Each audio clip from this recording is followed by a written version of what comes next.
Hello, everybody. It's Rob from Trinity Streetsville, and here at Trinity, we are a group of ordinary people learning to follow Jesus in our own day. Say, have you ever seen a ghost? Have you ever stepped foot into a haunted house? Well, even if you haven't, I want to suggest today that all of us are haunted, not by literal ghosts, but by our memories. Memories come flooding back to us, especially at this time of year. Today, we're continuing our series called The Ghosts of Christmas, and we're going to be looking how God can use those memories, not to harm us, but to heal us. Stick around. Well, a few years ago when I was serving at another church, I got a very strange phone call. A young lady phoned, and she had a problem. And the problem she had was that her house was haunted. And she told me that not only was there an eerie feeling in her house, but there was noises. Things would go bang in the middle of the night. She would hear footsteps in the hallway at night and doors slamming. But you know, the real tipping point came when something grabbed a hold of her foot in the middle of the night, she said. And wow, I was like, I don't know anything about this, but we assembled a crack squad of parishioners from our church. And we said, we're gonna try to help this young lady. And so we went over to her house. And even as we got to her house, it was a duplex. We met the neighbor first, actually. And the neighbor's like, oh, yeah, this house is haunted. This house has been haunted for years. And then the owner, the one who called, took us inside and showed us all the different rooms where all the different things had kind of taken place. And so then we said, okay, I guess this is where we go to work. And going to work for us meant we were going to pray. And so basically we started outside the house and we walked around the whole perimeter of the house just praying. And then we went inside the house and we went through room by room by room, praying in each room. And we prayed in each room that, you know, the power of evil would be forced out, pushed out of this place, and that the power of Jesus would hold sway and be fully welcomed into that house. And then we left. And a couple of weeks later, she called back and she said, I've got great news. It worked, she said. No more noises, no more banging, no more footsteps, and no more, nighttime visitations. It's a true story. And I've never had another experience like that before, but what I can tell you, guys, if there's something strange in your neighborhood, who you gonna call? If something weird and it don't look good, who you gonna call? Ghostbusters. No, this Advent and Christmas, though, we're looking at the real ghost story, the most famous ghost story of all, and that is the story of A Christmas Carol by Charles Dickens. One Christmas Eve, Ebenezer Scrooge is visited not by one, but by 4 ghosts, and there was plenty of clunking and clanging and door slamming, and yes, there was even a visitor that appeared at the foot of Scrooge's bed.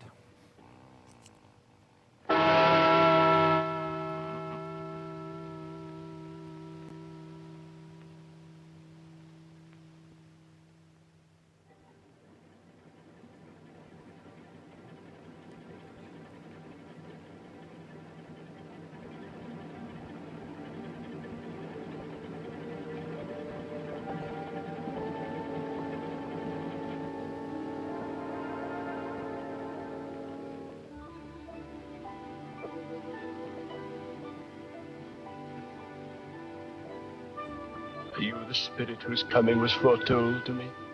I am. Who and what are you? I am the ghost of Christmas past. Long past. No, your past. Now, most of us have never seen a ghost, and I'm not even here to talk about whether ghosts exist or any of that stuff. But what I do want to say is that all of us are haunted. All of us are haunted. We're not haunted by literal ghosts, but we are haunted by memories. And actually, ghosts and memories are a lot alike, right? For memories and ghosts, it's always something from the past. right? Usually something from years ago that refuses to move on. All of us have got some memories that are haunting you from your past, and it could have been decades ago, but they're still lingering, still haunting you. Secondly, both ghosts and memories haunt us in a way that it seems to wants us to pay attention to something that's unresolved in our life, some old hurt that we never dealt with. And some of you may be here this morning, you're haunted by memories of some unfinished business in your life that you never properly attended to. And thirdly, memories and ghosts are a lot alike because both of them cannot be ignored. You've got to do something about these memories that flood back. They literally grab a hold of you, like grabbing a hold of your foot in the middle of the night, and they will not leave you alone until you face them. In fact, the ghost of Christmas past did exactly that to Scrooge. In the book, we're told that he grabbed a hold of Scrooge and forced him to address some of the painful and happy memories that he had in his own past. Now, I want to say that Charles Dickens himself, who wrote this book, wrote this little novel, himself, he had many painful and happy memories that haunted him throughout his life. For example, there was the pain of his childhood. When Dickens was 12, his father sent him away his father got sent away to prison, and Charles Dickens had to work in like a sweatshop, filling little bottles with shoe polish. And it was a humiliating way of life for him. He never wanted to talk about it, but when he did, he said the factory was crazy. It was a tumble-down old house. No words can express the secret agony of my soul. It's a secret I've tried to keep my whole life, he said. These are memories that haunted him forever. But he also had happy memories. Happy memories. There were times when he remembered Christmases filled with singing and storytelling and feasting and games. He once wrote, "Happy, happy Christmas that can win us back to the delusions of our childhood days." Yeah, we're all haunted by memories from our past. Some good, some bad, some happy, and some sad. And there is something about Christmas, I think you would agree, Christmas, that brings back all those memories in a major way, in an intense way, whether those are warm memories of family traditions or whether those are sad memories of loved ones that we have lost. And Advent is actually the perfect time to talk about memories because Advent actually plays with our sense of time.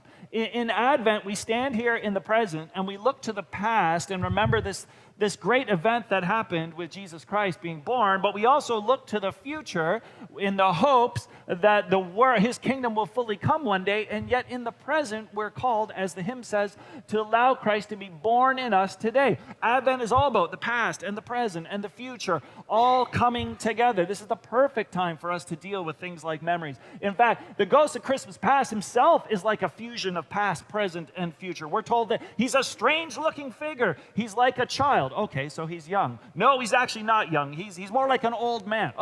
So he's old. No, he's got white hair, so yes, he's old, but we're also told he's got the face like a baby, and so he's young. So what is he? What's going on here? What's going on is the past and the present and the future all kind of coming together.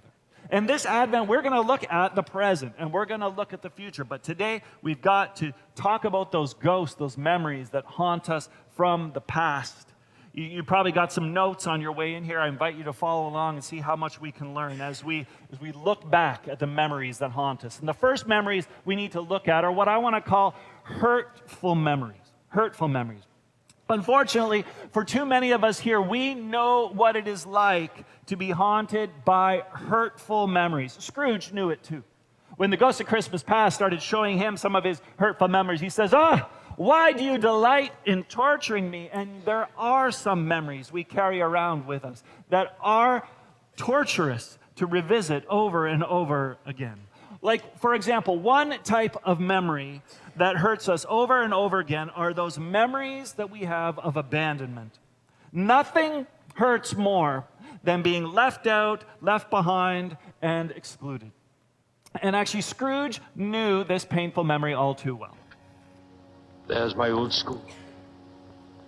How lonely and deserted it looks. Not quite deserted. A solitary boy, yourself, Ebenezer, forgotten by his friends, is left there still. I know. And as we end up finding out, Scrooge wasn't just abandoned by his classmates, but he's also abandoned by his father. His father refuses to let Ebenezer Scrooge return home for Christmas. Now, the worst part of abandonment is that when you get rejected enough times, it hurts so much that you actually start to believe that you're unworthy of companionship, that you're unworthy of relationship. And that is actually why I think later on in Scrooge's life, he's so emotionally detached and cold, because it's a defense mechanism for him. He didn't want to get hurt like this again. He didn't want to, all his friends went home for Christmas, and he was left behind. All his family went home for every Christmas, but he gets left behind. I don't know, are any of you here today haunted by memories of abandonment of some sort? Maybe as a kid you were bullied in school. Maybe your father didn't care for you either. Or maybe you were excluded by friends or classmates or whatever. That kind of ghost, I just want to say, can haunt you your whole life long. Now, the good news is, if there is any good news, is that Jesus understands this perfectly. Jesus was despised. Jesus was rejected. He knew what it was like to be abandoned by friends, and even on the cross, he knew how it felt to be abandoned by his Father. My God, why do you forsake me? So, if you're struggling with memories of abandonment, you're not alone. You're not alone. But there's another hurtful memory that can haunt us, and that's the memory of heartbreak. If you've ever had a broken heart, if you've ever had a relationship that failed on you, then you know what I'm talking about. How that memory can keep haunting you and hurting you over and over again. And Scrooge knew it too. Then you no longer love me. You no longer love me. When have I ever said that? In words, never. Well, in what then? In the way you have changed. But how have I changed towards you? By changing towards the world. Is it such a terrible thing for a man to struggle to be something better than he is? Another idol has replaced me in your heart. You know, Scrooge, this was such a pivotal moment in his life, because when this heartbreak kind of happened in his life, that was the moment he turned to the pursuit of a life of wealth and materialism, and again, chose that over love and connection. And it's no surprise, therefore, that later in life, Scrooge is so emotionally detached, avoiding relationships, protecting himself from further heartbreak. Now, again, I want to say some of us here today, some of us watching online, you are still haunted by memories of broken relationships, failed relationships, heartbreak, lost love. You still feel that pain. It haunts you. You still feel that regret. And maybe, like Scrooge, you try to numb that pain by getting busy or distracting yourself or going to work extra hard. But that ghost lingers. It still hangs around. And again, I want to say to you, Jesus was well acquainted with what it felt like to be unloved. He came to this world that he loved, and the world rejected him. He came to the people that he loved, and they didn't care about him. They didn't love him back. Jesus knew all about heartbreak. But finally, there's another hurtful memory we need to look at, and that is this memory of loss. And this is a big one, right? When death separates us from the people that we love most, that is a painful memory that just never goes away. Promise you what, Fan? I'll promise you anything, dearest. Only that there isn't going to be any need. You're going to get well again, Fan. No. You are. You are. Dear God, you must.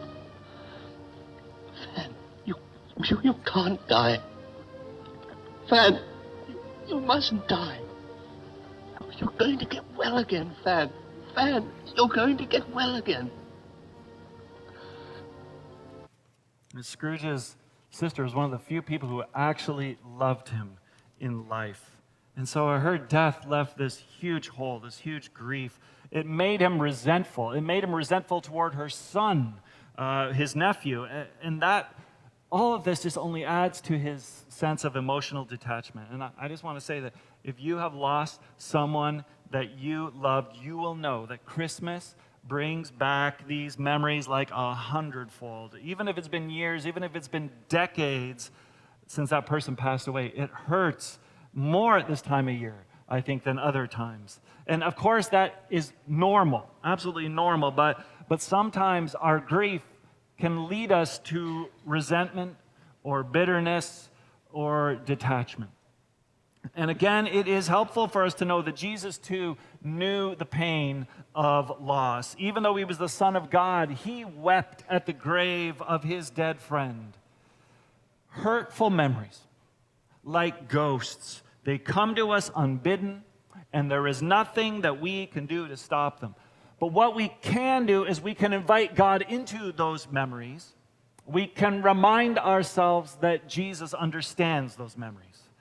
But it's also important, I just want to say, for us to reach out and talk to other people about that pain and those memories. In fact, we've got a group of people here at Trinity who are trained to walk with people who go through abandonment, who've gone through heartbreak, who are suffering with loss. And so I would encourage you, please email our care team today after the service, because one of the biggest risks we face is not dealing with hurtful memories, because they can end up holding us back in life. And that is definitely what happened to Scrooge, right? Some think A Christmas Carol is the story of how Scrooge couldn't let go of his money, but really it's a story of how he couldn't let go of his past. 7 years after Scrooge's friend, maybe his one and only friend, had passed away, he still hadn't taken Jacob Marley's name off the door. And there it stands as a symbol of how hurtful memories can leave us stuck in the past, refusing to let us go. So that's one type of memory that can haunt us. But there's another type of memory I want to share with you today. Not hurtful memories, but I want to call them hollow memories. You see, sometimes our memory can play tricks on us. You know, we think we're remembering something correctly, but we're not, right? Our memories are sometimes just a hollow shell of what really happened in the past. Now, what I'm talking about is this thing that we call nostalgia.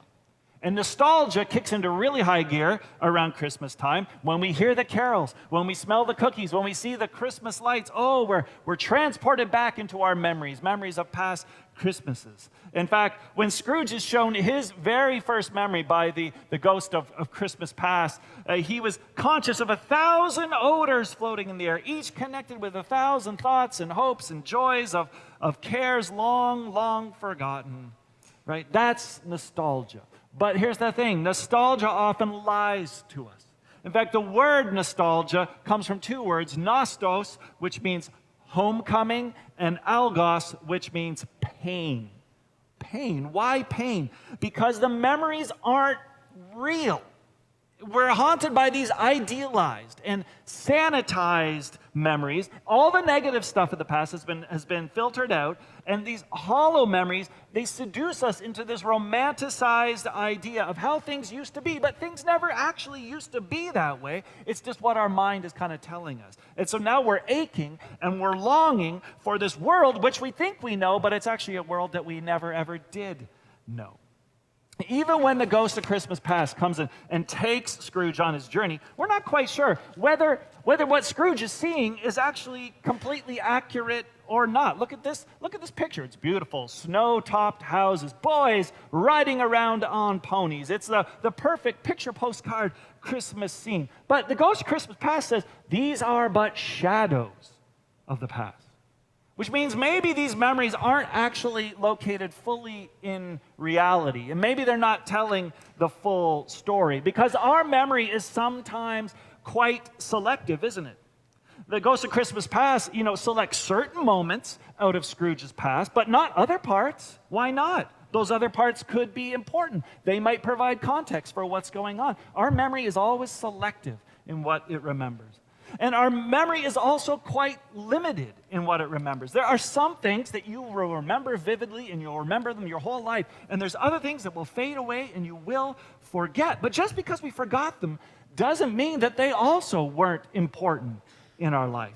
And memories, of course, are highly subjective, right? We remember our interpretation of past events. But other people who were at those events and there with us, they may remember things very, very differently.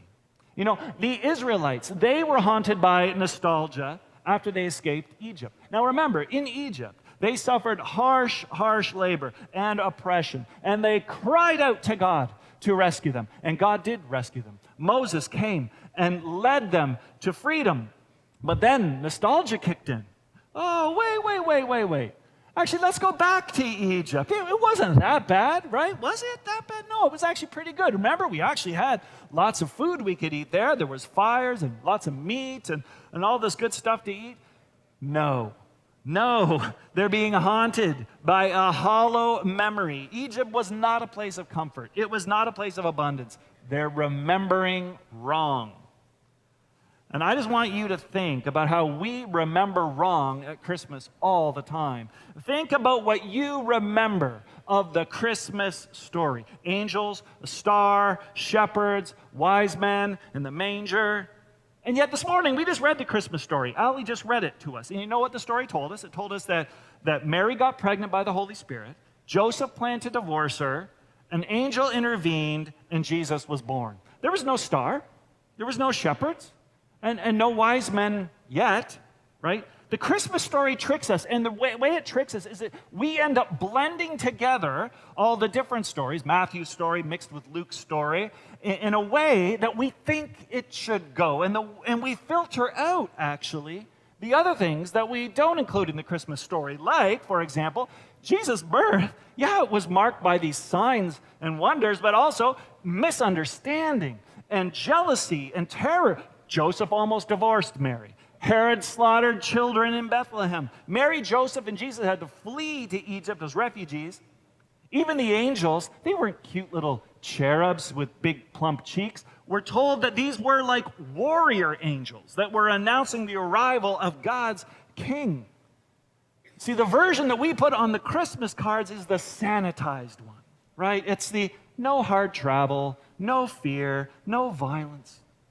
But the real story is always more complex. C.S. Lewis, he describes nostalgia as a longing for something that has actually never appeared in our experience. And if we aren't careful, our Christmas can become less about celebrating what's actually in front of us and more about chasing the ghost of some memory of what Christmas should be. And do you know what happens when we do that? When we try to recreate some perfect Christmas that never was, right? We always feel disappointed. We'll always feel let down. It will never measure up to those expectations that weren't actually based in reality in the first place. The truth of Christmas. Is that what we're following? Is that what we're celebrating? Or is it some hollow memory that we're chasing after? It's amazing how Christmas can change for us when we actually embrace what God is doing here in front of us, in this moment, in the present, and not get distracted by hollow memories from the past. And so sometimes, here we go, the memories that haunt us are hurtful memories. Other times, these memories can be hollow memories, but now we need to turn to those healing memories that can transform us. I mean, why did the ghost of Christmas past come to Scrooge in the first place? What is your business here with me? Your welfare, My welfare. your reclamation, then. Take heed, rise, and walk with me. What is your business here? Your welfare. Think about that. The past, remembering the past, is for his welfare. And actually, remembering things can heal us. For example, memories of belonging can heal us. Just as memories of abandonment hurt us, remembering the times when we belonged, when we were included, they can heal us in amazing ways.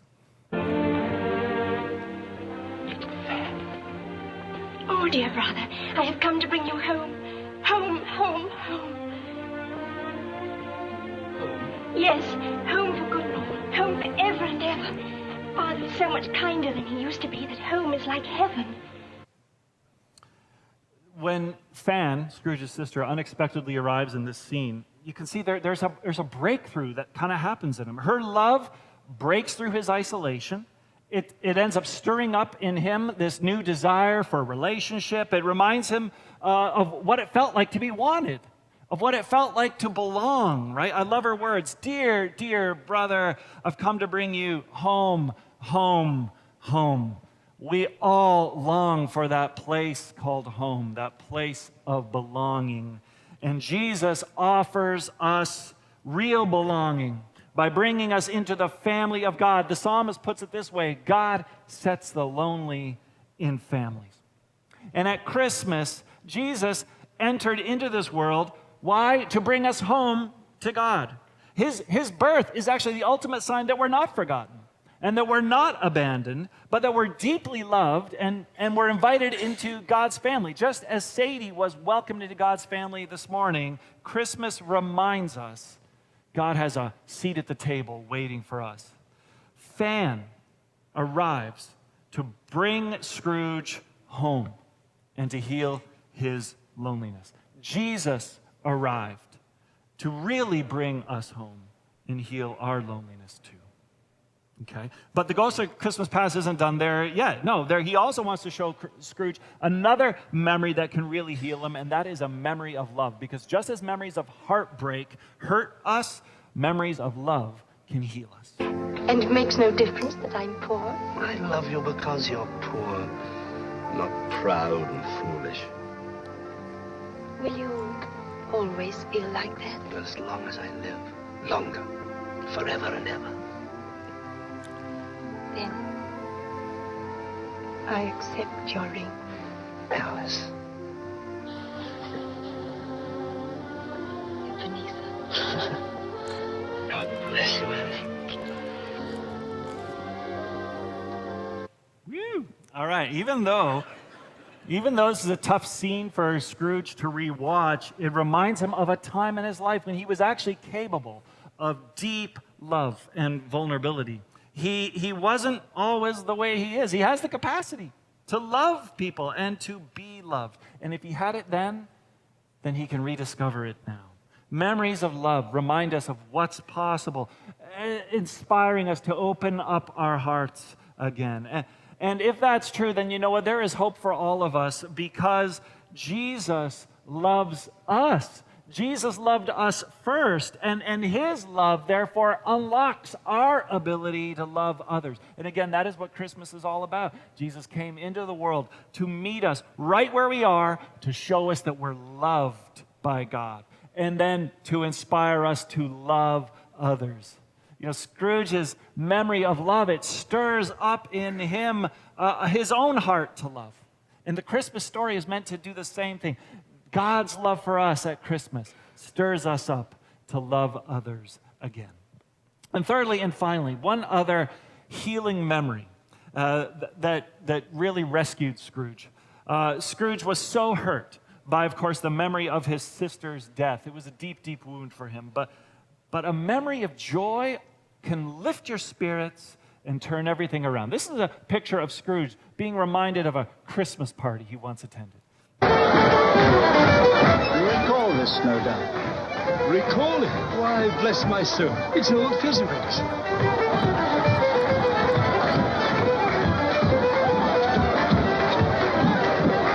I was apprenticed here.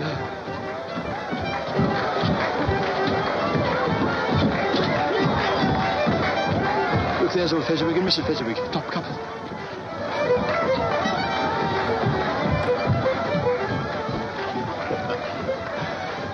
Was there ever a kinder man? That's like, what a beautiful smile we see on Scrooge's face, because he's just seen how his old boss, Fezziwig, was able to bring celebration and joy into the life of his employees. And it rekindles in Scrooge this idea that actually joy and happiness aren't found in hoarding wealth, but they're found in sharing life with others. And if joy can heal us, then Christmas is the best medicine ever. Christmas is the season where the angels announce to the shepherds, I bring you good news of great joy for all the people. Not just joy for the angels, not just joy for those shepherds that day, but joy for the whole world, as we sang, joy for all the people. even in the midst of sadness and sorrow, we can remember that true joy comes from generosity and community and the good news of Jesus Christ. So all these memories, like ghosts, they haunt us. And sometimes they're hurtful memories, and other times they're kind of hollow memories, and other times they're healing memories. And you can tell that it's healing because there's a moment that occurs just right after this where you can see that the transformative work has already begun in Scrooge's life. Was there ever a kinder man? And yet, what does this party cost him in your mortal money? 3 or 4 pounds at most. Is that so much that he deserves your praise? Oh, but it's not that. The happiness he gave to us, his clerks and apprentices, and everybody who knew him, was as great as if it had cost a fortune. What's the matter? Nothing. You see, the transformation has begun. The penny has dropped. These memories are beginning their work of healing Scrooge. Advent is a haunted season, and Christians are a people who gather Sunday by Sunday to remember, right? We're people who gather around this table Sunday by Sunday because Jesus said to do this in remembrance of me. To remember that because of Jesus, we're not abandoned, but we belong to a brand new family. To remember that though we may suffer from heartbreak, in Jesus we are loved by God. And to remember that because of the life, death, and resurrection of Jesus, even our most painful memories of grief and loss can be transformed to memories of joy. So, memories, whatever memories are haunting you today, whatever lingers from your past, I just want to invite you. Invite God into those memories, both the painful ones and the joyful ones, and allow Him to bring that healing and hope. Because our memories aren't there so that we can keep living in the past, but they're there so we can have hope for the future. Thanks be to God. Amen.